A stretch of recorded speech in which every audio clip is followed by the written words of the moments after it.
Finally આજે આપણે સુરતથી બરવાળા જવાનું છે જીજે 5 ટુ જીજે 33 અને આપણે રિઝર્વેશન કરાવ્યું છે સરકારી બસમાં કેમ કે આપણે જવાનું છે દિવસમાં રાતનું આપણે બુકિંગ કરવાનું મજા પણ ક્યાંય લગભગ ક્યાંય બુકિંગ ન મળ્યું એટલે ફાઇનલી આપણે સરકારી બસમાં બુકિંગ કરી નાખ્યું છે ફાઇનલી આજે આપણે 8 વાગ્યાની સવારની બસ છે એટલે હવે હું નીકળવાનો થયેલો બેલો બધું પેક થઈ ગયું છે હેઠે ફાઇનલી મિત્રો હવે આપણું બધું પેકિંગ થઈ ગયું છે ને હવે હે ને 5 મિનિટમાં નીકળવાનું છે અને તમને ઠેઠ સુરતથી માંડીને બરવાળા સુધીનો વ્યૂ બતાવવામાં આવશે વરસાદ ઘડીક રહ્યો છે પણ મને એવું વહેમ છે ઠેઠ સુધી વરસાદ ચાલુ હોય છે એટલે તમને બધું બતાવવામાં આવશે ઠેઠ ઘર સુધીનો વ્લોગ બનાવવામાં આવશે તમે બધા ફાઇનલી બન્યા રહેજો ઠેઠ એન્ડ સુધી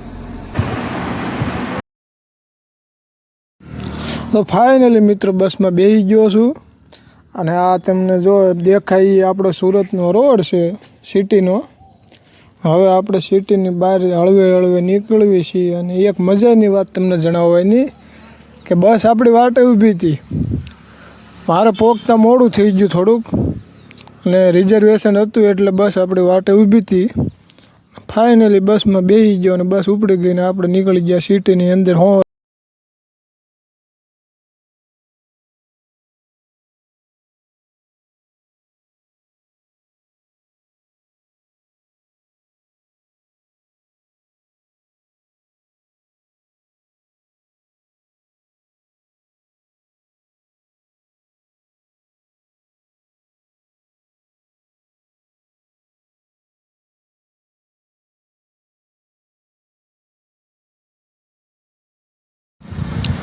તો ફાઇનલી મિત્રો કામરેજ પહોંચી ગયો છું સામે દેખાય 4 રસ્તા છે કામરેજના અને હવે અહીંથી આપણે હાઈવે ચડી જઈશું એટલે સીધા બાયપાસ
ફાઇનલી મિત્રો આપણે અંકલેશ્વર ડેપોમાં પહોંચી ગયા છીએ બસ અહીં ઊભી નહીં રહે 1 જ મિનિટ ઊભી રહે પછી સીધી હાલતી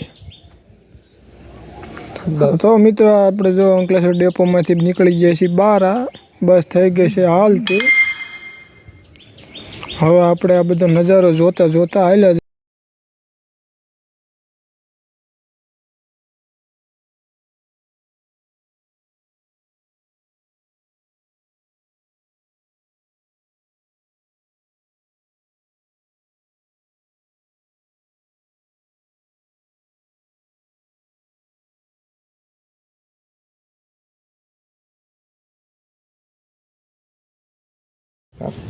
હા મિત્રો બહાર બહુ પવનનો અવાજ આવે છે બહુ હદથી વધારે પવનનો અવાજ આવે છે બાકી તમારે સાંભળવો તમને સંભળાવી દઉં સાંભળો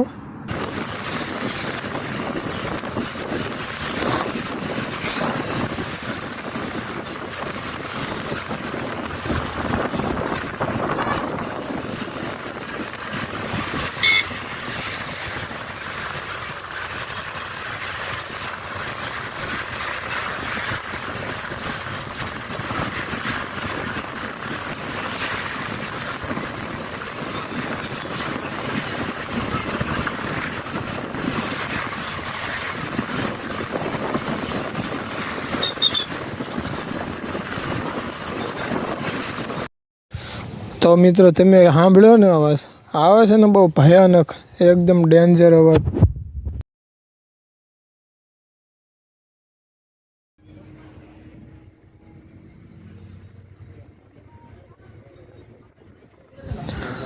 તો ફાઇનલી અત્યારે આપણે નર્મદા નદી પહોંચી ગયા છીએ.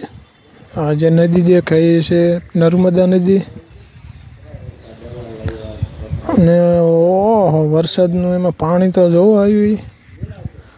ફૂલ નદી જાય છે બે કાંઠે એકદમ સલોસલ. આ જોઈને એવું લાગે છે કે લગભગ તો અડધાથી 1 કિલોમીટર જેટલી પહોળી જાય છે. એટલે તમે વિચાર કરો કે કેટલું પાણી હોય છે આમાં.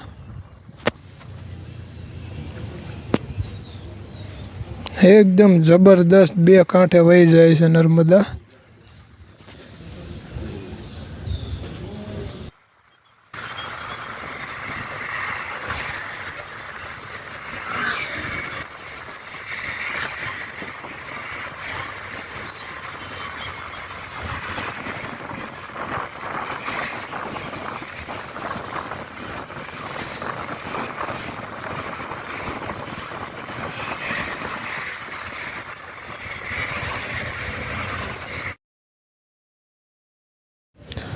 ફાઇનલી મિત્રો ભરૂચ પહોંચ્યા પછી સૂઈ ગયો હતો.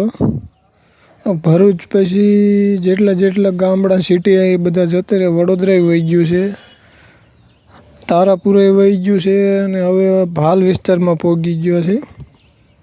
આ જે તમને એરિયો દેખાય પાણી ભરેલો એ બધું ભાલમાં પાણી ભર્યું છે. એના ઉપરથી એવું લાગે છે કે ભાલમાં વરસાદ સારો થયો છે. ફાઇનલી મિત્રો બરવાળા ઉતરી ગયો છું બસમાંથી. અને આપણો કાકાનો છોકરો છે જે વિજયભાઈ, અને તમે ઓળખતા હશો કદાચ, એ આપણને લેવા આવી ગયો છે. અને આપણે ગાડીમાં બેન નીકળી ગયા છીએ આપણા ગામ બાજુ. હા તમે જો રસ્તામાં આપણે એન્જોય કરતાં હાલ્યા જ આવી છીએ સીધા ઘેરે. આ માવાનો બંધાણી થઈ ગયો છે. માવા ખાઈને પિચકારી ઉડાડતો જાય છે.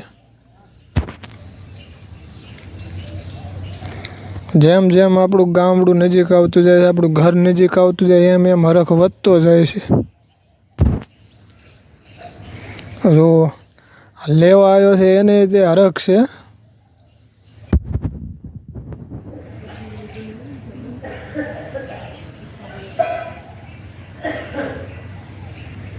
આવી ગઈ છે આપણે રાજભવન હોટલ, જ્યાં પહેલાં નકરા ખટારા જ ઊભા રહેતા હતા. અત્યારે 4 વ્હીલ ઊભી રહેશે. ચાલુ ગાડીએ વાત કરે છે ફોનમાં. અને ખબર છે કાંઈ પોલીસવાળા કોઈ છે નહીં, કોઈ રાખશે નહીં.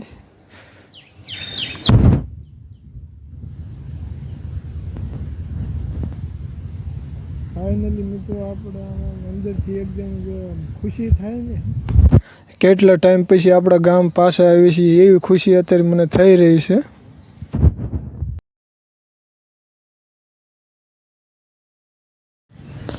ફાઇનલી મિત્રો આપણે કેરિયાના ઢાળે પહોંચી ગયા છીએ. અહીંથી આપણું ગામ છે માત્ર ને માત્ર 1.5 કિલોમીટર.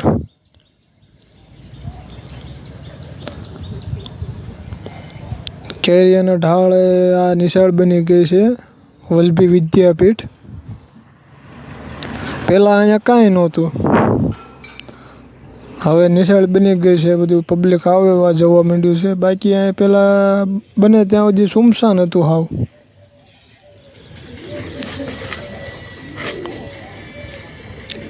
અને આ છે એમાં આપણા જીગરીની વાડી. એકદમ રોડ કાંઠાની છે. અને એને જો આપણે ભેંસું માટેનું નિરણ વાયુ છે આ ખાઈમાં. અને આપણું ગામ હળવે નજીક આવતું જાય છે, હરખ વધતો જાય છે.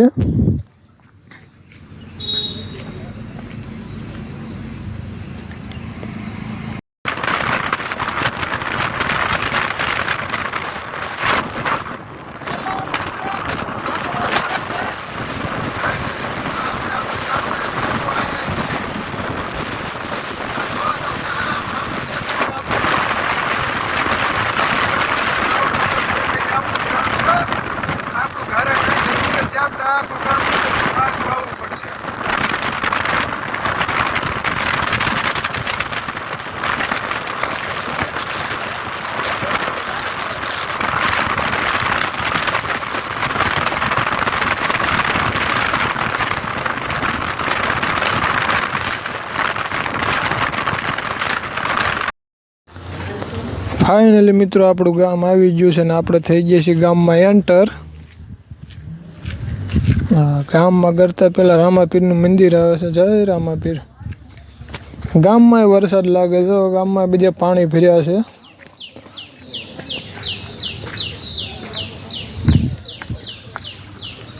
ફાઇનલી મિત્રો આપણે ગામમાં પહોંચી ગયા છીએ. આ ગાડીઓ જેસીબીની બધું પડ્યું છે આપણા કાકાનું, એટલે મારા કાકાનું, આ ગોપાલ ડેરીવાળાનું.